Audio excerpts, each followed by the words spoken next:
Hello, everyone, and welcome back to the latest edition of the Jake's Take with Jacob Elyachar podcast. I'm your host, Jacob Elyachar, the chief content producer and writer of jakestake.com, a pop culture entertainment news website. Before we get started, if you're watching this on YouTube, please give us a thumbs up and please subscribe to my YouTube channel. If you're listening to this on our audio channels, please give us a 5-star review and please download and subscribe.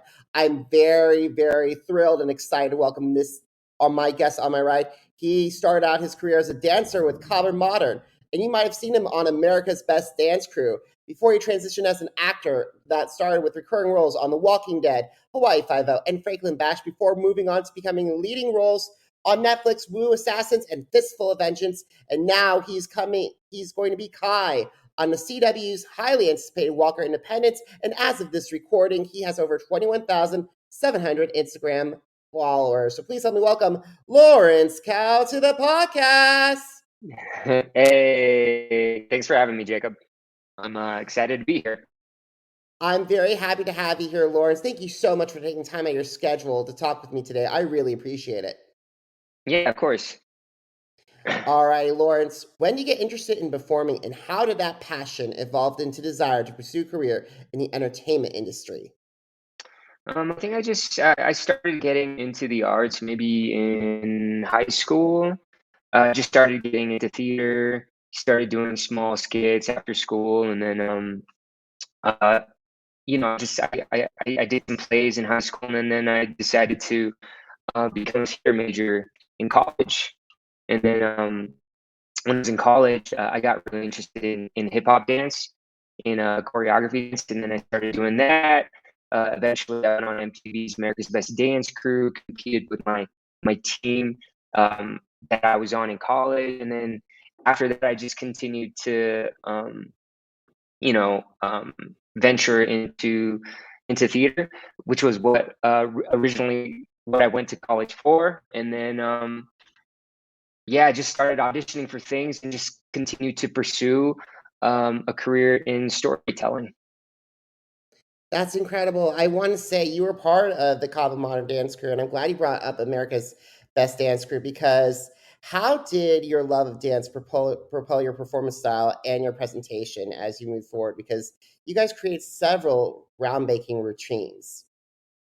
I mean, I think like we were just all motivated by dance and creating at that time. We were all young and we were driven, and then we just loved dance so much, and it was mainly just a hobby that we all enjoyed doing, and then a few of us got together and had the opportunity to compete on live television, and then yeah, and dance has also helped me aesthetically find myself, especially in my acting. I've been acting since high school and I've been doing theater, but my love for dance definitely um, helped me find my identity uh, as a mover, and my movement, especially in characters that I portray on TV or on theater or on the screen. That's incredible. So when did you decide, okay, I want to go and transition into acting? Because I want to keep dance in my life, but at the same time, I want to move as an actor. Well, I actually started doing, I was acting before dance actually in high school, and that's originally what I wanted to do. And I studied theater in college, but dance sort of took over because I just got this crazy fascination to do it, and I still enjoy doing it so much. But I think over time I started to understand what my love was for, and it was definitely for storytelling. And just doing theater is just it's such an amazing experience. You learn something with the audience at the same time, and then there's just the feedback that you get immediately when you're doing theater is just so powerful. And I just wanted to continue to explore that, and here I am. Awesome, awesome. I am a fellow theater kid. I did theater from 5th grade to senior year of high school. So Yeah, I'm all about it. I love it. I got to say, there's nothing like a live performance. hmm All righty, so I would love to talk to you about when you started with television because many of my audience members might recognize you from your time on the originals and Sleepy Hollow and The Purge. So, what were some of the lessons that you learned from your time on those sets to help you grow as an actor? I think in the beginning of the career, you're so focused on getting things correct, you forget that everything is a collaborative process. So you go on set feeling like you need to do X, Y, and Z. But as long as you work on the beliefs about the character, as long as you've been thinking about the subconscious thoughts about the character and building um, who this guy is around these circumstances. And there's no really need to prep so hard, especially with the lines, because you're going into set as a collaborative artist. There's a director. There's so many different elements that are coming together. So once I realized that when I was going in there to rehearse and I was going in there to find this character, I didn't have to be so nervous about prepping about these things. It just comes so much more easily now because story is the most important thing overall. It's not necessarily how you look. It's not what your presentation is. It's not like, you're not trying to do a performance. You're just trying to be this character who you already are, and they casted you as that character. So in the end, it's just to relax, to have a good time, to play, to tell a good story, and I think that's the most important thing. And that's incredible because you have to have the best part of what I love about watching people is that you have to have the best you have to enjoy the moment because you don't know when you're going to be next time you're going to have that set. You have that opportunity.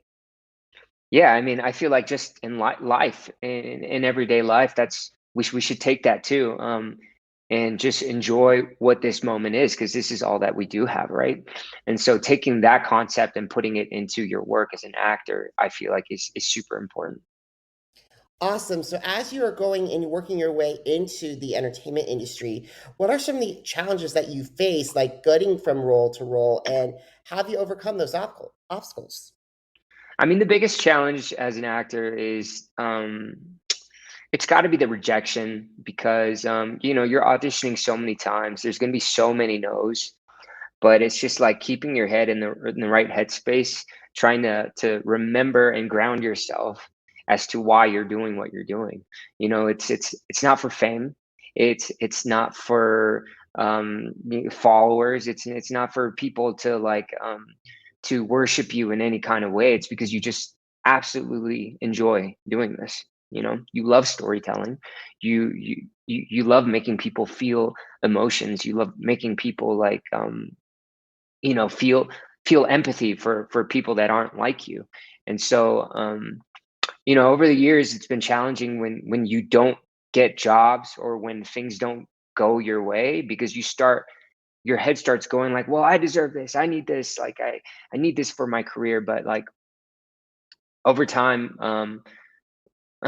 once you get grounded in why you're doing this in the first place, that eventually goes away. Awesome. That's incredible to hear. And you have been on a hot streak, my friend, because I will like you portrayed Tommy Wah in Netflix's Wu Assassins and its follow-up film, Fistful of Vengeance. In your humble opinion, how did the Wu Assassins universe elevate the action genre for Netflix? Yeah, I don't think Netflix had a genre like that. It mixed fantasy with martial arts. It had Eco. He's from the Raid Redemption, working with his crew and all the action designers behind that project. I really feel like it created like a fun space for Netflix to explore martial arts in this kind of way. And yeah, I'm glad we got the opportunity to do that for that streaming network and platform. And Fistful of Vengeance was so much fun to do as well. And we shot that in Thailand, which was so amazing. It's a character in itself, just being in Bangkok and shooting these action scenes is just, I never thought that I would be able to experience something like that in my career. So just hitting that milestone for me was just like, man, this this is awesome. I'm surrounded by all these amazing martial artists, and I'm able to just play with them and be around things blowing up and just running around. It's great. And it also has the opportunity to elevate your craft as well, because having those martial artists, I'm like, okay, I would love to learn. How can I improve? Improve on everything. Oh yeah, definitely. It's just and just having a background in dance helped me move physically through the space, especially with these like huge martial artists. Like they've been doing this for years, and it's just been it was such a humbling experience, and I just learned so much watching them and taking what I could physically from the whole experience. I think it helped me elevate my acting as well, just to find myself in Tommy Wah's body much more. And hopefully I can take that and then put it into my other characters down the line.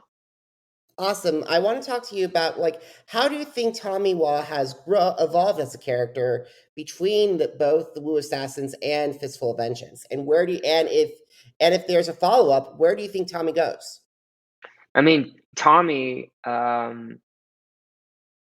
he's gone through a lot since the first season. He was a drug addict. He always stopped people, looked down upon him, and he was just digging himself a hole, trying to get out of the mindset of him being less than. Because he was thinking that he was less than, he kept kicking himself on the floor when he was already down.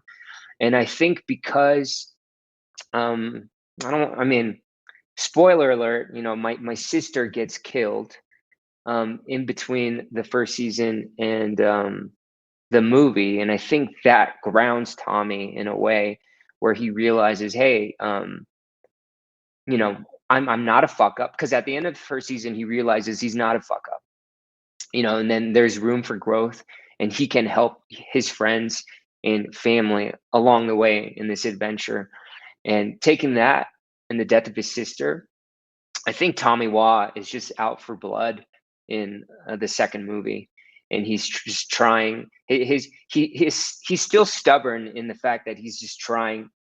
All he's thinking about is getting revenge for his sister, and I guess that is the driving force for him in the second movie. I mean, the movie is also about brotherhood and how friends come together to fight an evil and to avenge the death of someone that they love. I don't know if Netflix is going to do another movie, but if they do, hopefully they can. What we all want with these movies, we just want something entertaining. We want a lot of action. Like story story is good, but as long as the story is simple, and then we can just like take the movie and elevate the action, I think that's what the audience wants. It's like a popcorn flick. Absolutely, Yeah. absolutely. I would love popcorn. And speaking of popcorn, already it's tons of buzz about the Walker Independent. So congratulations on that. You will be playing Kai. So what attracted you to this project? I think what attracted me to this project in the first place were we're actually the people behind it. I met the director and executive producer Larry Tang, and he was telling me and telling me that this was going to be something special, especially to do a western and to have someone that looks like me within it, to flesh out a character that's like Asian American in a show that would typically not explore those kind of characters. They might just be side characters, and story wise, we wouldn't really go into depth about a Chinese railroad worker.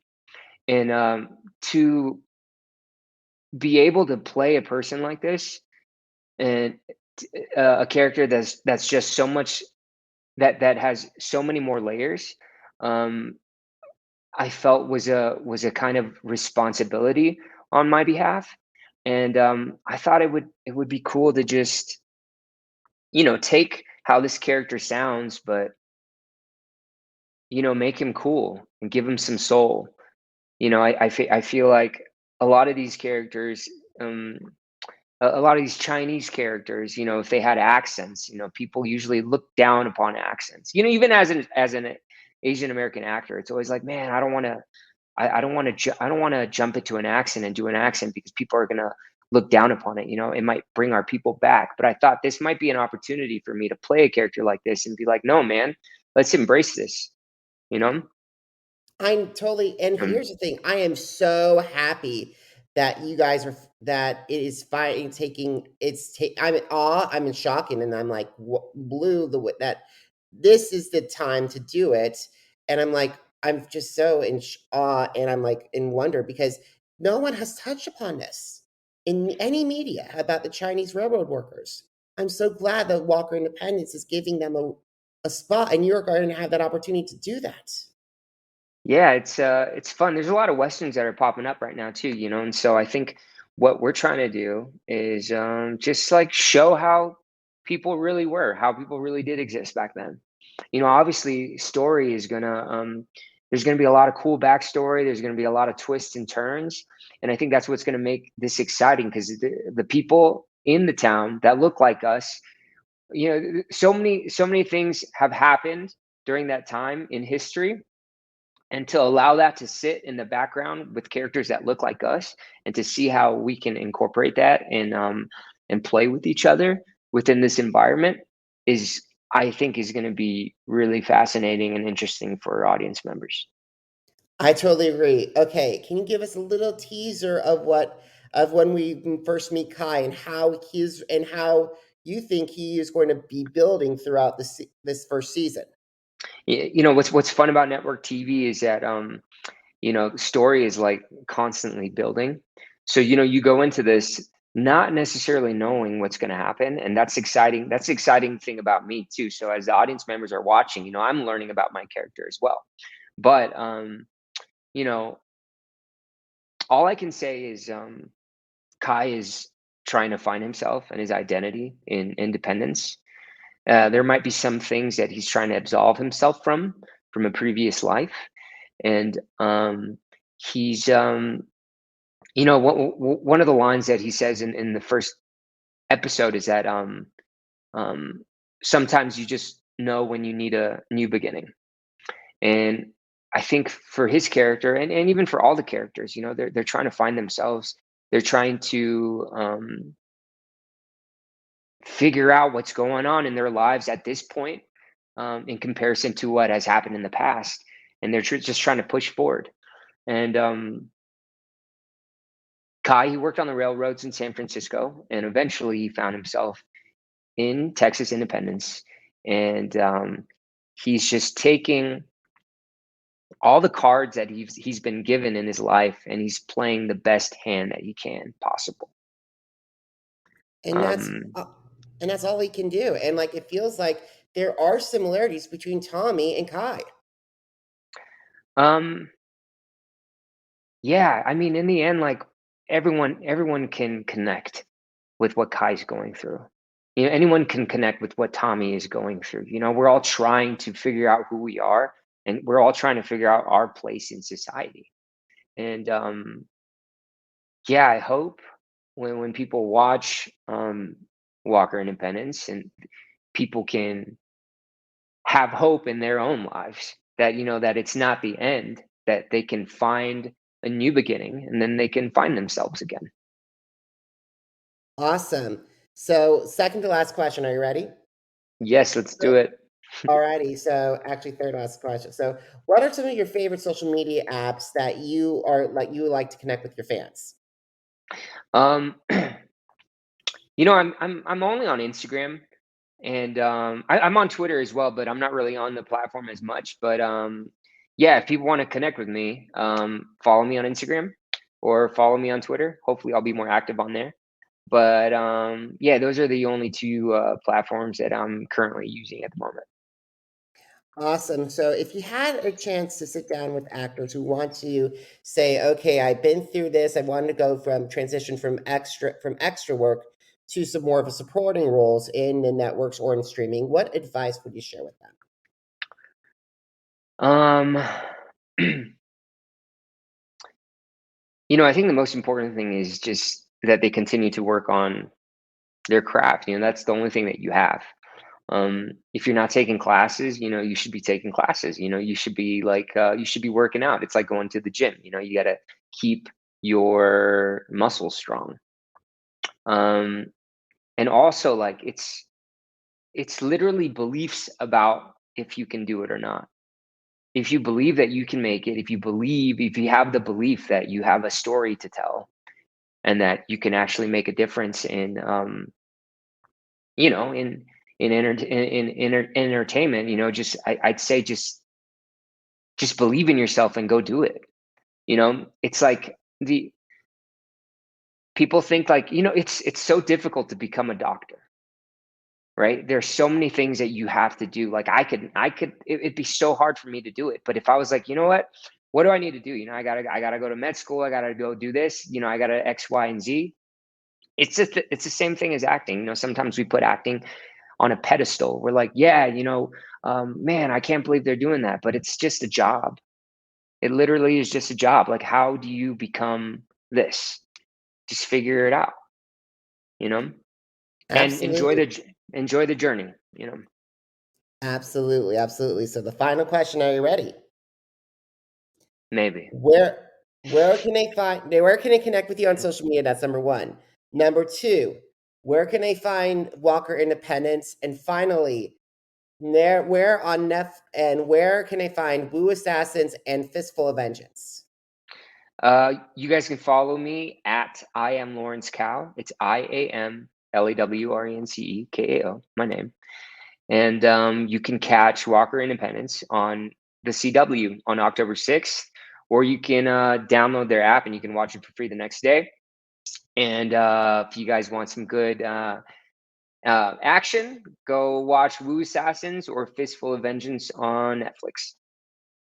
Awesome, Lawrence. Thank you so much. So, guys, if you missed an episode of the Jake's Take with Jacob Elyachar podcast, visit our channels on Apple Podcasts, Deezer, Google Podcasts, Podcast Addict, Spotify, and Spreaker. It's Jake's Take with Jacob Elyachar, JACOBELYACHAR. Now, are you on social media? Because I'm on social media too. Facebook, Instagram, Twitter, and YouTube.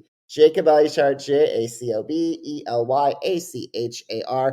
And Lawrence, just to let you know, my platform that started all, jakes-take.com, just celebrating 11 years. Awesome. That's amazing. Thank you so much. And guys, if you want to find more interviews, including my interview with Justin Johnson Cortez, visit jakes-take.com. Lawrence, thank you so much. I am so excited for your show, and I'm so excited to see what you do next. Thank you. Take care, Jacob. All righty. Guys, thank you so much for taking time out of your schedule to watch this. And until next time, thank you for watching. Thank you for listening, and have a great one. Goodbye.